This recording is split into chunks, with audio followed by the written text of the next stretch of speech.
You sit down at your desk, maybe at school, maybe at work, and look at the written assignment in front of you.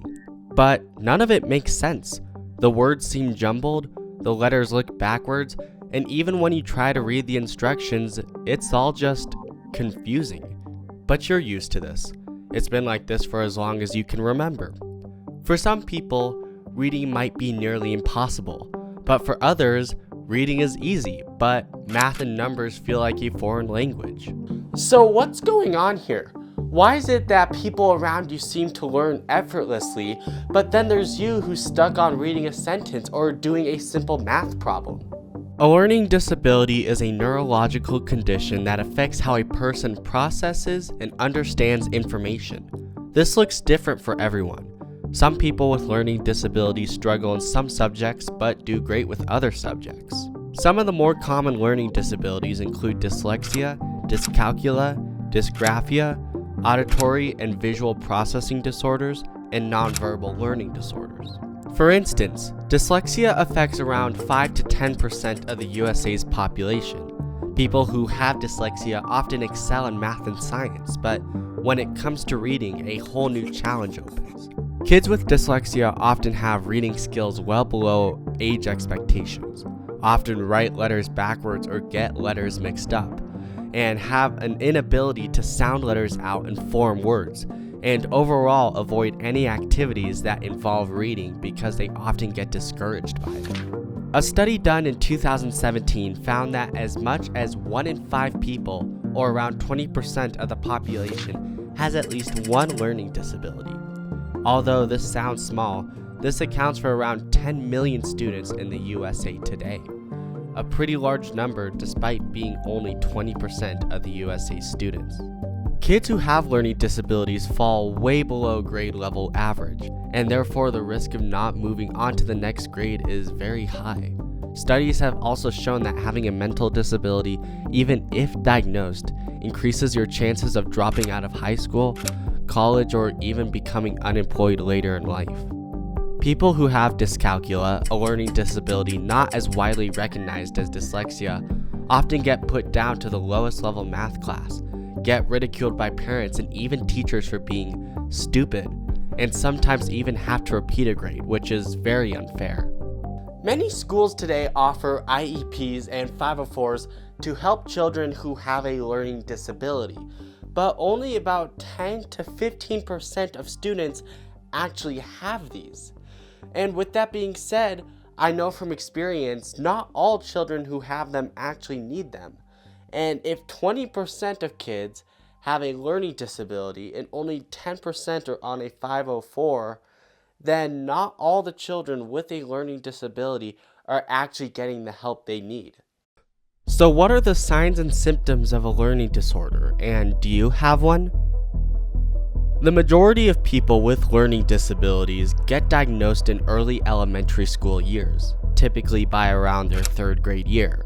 This is because signs of a learning disability are apparent to teachers in schools by around this age, but signs of a learning disability can be seen by around age 3 at the earliest. A large number of people with learning disabilities end up being late talkers, meaning they have said less than 50 words by age 2. And even when they do start talking, they have a hard time pronouncing words, learning new words or even numbers, often get words or numbers mixed up, have trouble learning the alphabet or the days of the week, and as a result of having a hard time learning, kids become more restless and have a harder time following directions. When grade school comes along, signs become even more obvious. Kids with dysgraphia might not know how to hold a pencil or write at all, no matter how hard they have tried. Kids with dyslexia might have a hard time forming words or letters, even at an older age. And overall, kids with learning disabilities often get punished for being hyper or even stupid. But the good news is that a lot of learning disabilities are caught and treated in schools. But at the same time, a lot aren't. Although 20% of kids have learning disabilities, only around 10% are getting treated for it.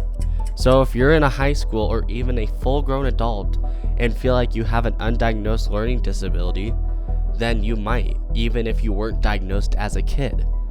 So, how does one develop a learning disability? Learning is the ability to gain or acquire knowledge or a skill by being taught, studying it, or experiencing something. And when you learn something, something brilliant happens in your brain.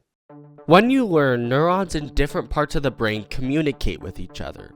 And if two neurons frequently interact with each other when you are learning a skill, they form a connection over time called a synapse.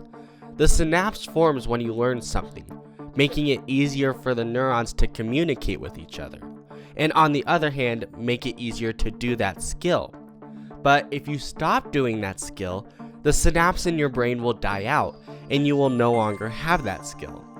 So what happens to the process when you have a learning disability? Why can't your brain form these connections in some subjects, but thrive in other subjects? Learning disabilities affect how the brain intakes, processes, and stores information. For a very long time, humans have known that different parts of the brain control different functions. For instance, the Broca's area is the main part of the brain that controls speech. And when this area is disrupted, you lose the ability to form words.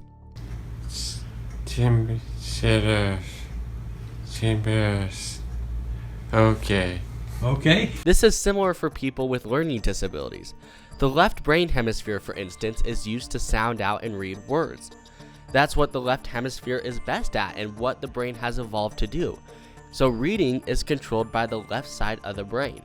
But when it comes to people with dyslexia, for instance, this isn't always the case.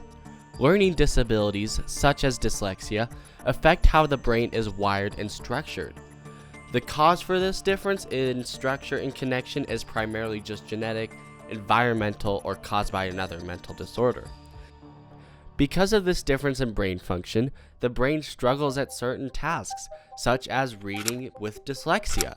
People who have dyslexia have a less active temporoparental cortex, and therefore the brain compensates by recruiting other areas which aren't as specialized for reading, making the task even harder to learn. So to simplify it, let's pretend like you're in the brain of somebody who has dyslexia, like this. And you are want to go here. You want to go to the left temporal cortex, which this is the part of the brain that is responsible for learning how to read and write.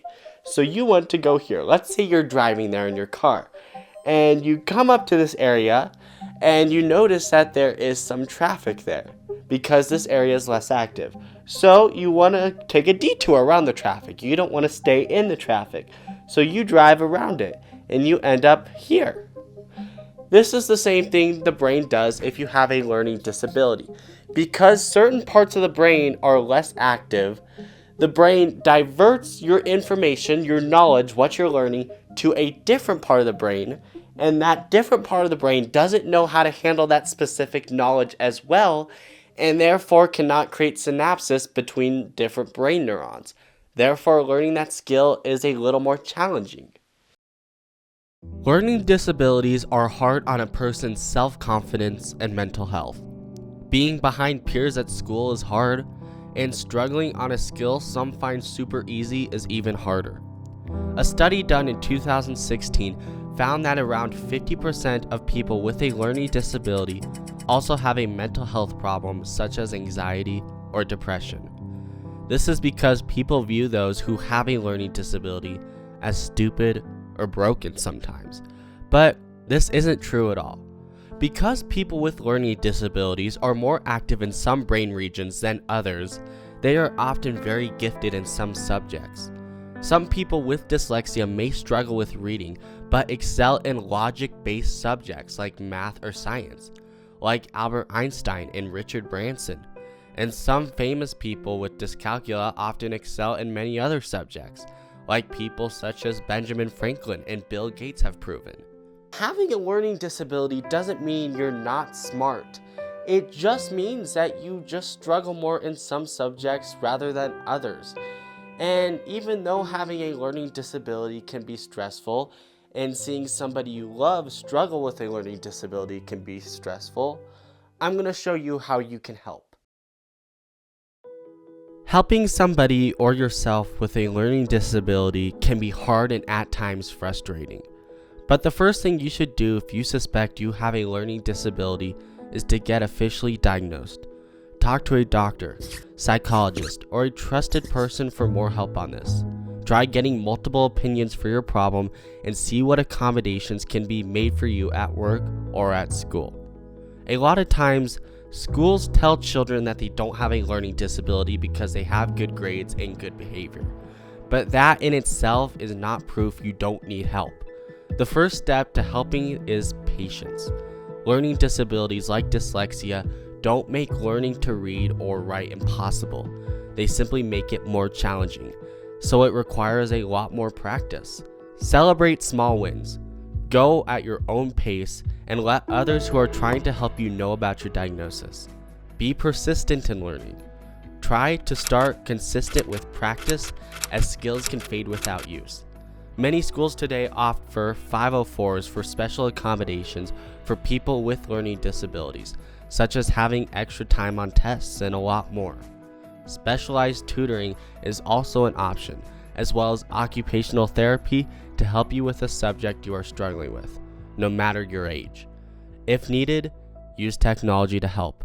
Audiobooks, text-to-speech apps, Hello. speech-to-text apps, Hello. visual aids for math, and step-by-step visual guides can always help. Working with people who have learning disabilities can be hard, and being somebody who has a learning disability can be very stressful. But the good thing is that learning disabilities don't make anything impossible. They just add an extra layer of challenge in your life. I have met people with dyslexia who are avid readers, and I have worked with somebody who liked writing stuff despite having dysgraphia. So with enough practice and hard work, you can absolutely overpower your learning disability and still gain the skills you struggle at. Learning disabilities need more attention, especially ones that aren't as well known. But don't let your learning disability stress you out. Even if you don't have exceptional math, reading, or writing skills, then that is completely okay. You don't need to be super good at any of these subjects to contribute to the world and live a fulfilling life. You simply just need to know the basics of them, and that is absolutely possible no matter what your disability is. Get great at what you love, and simply do what makes you happy.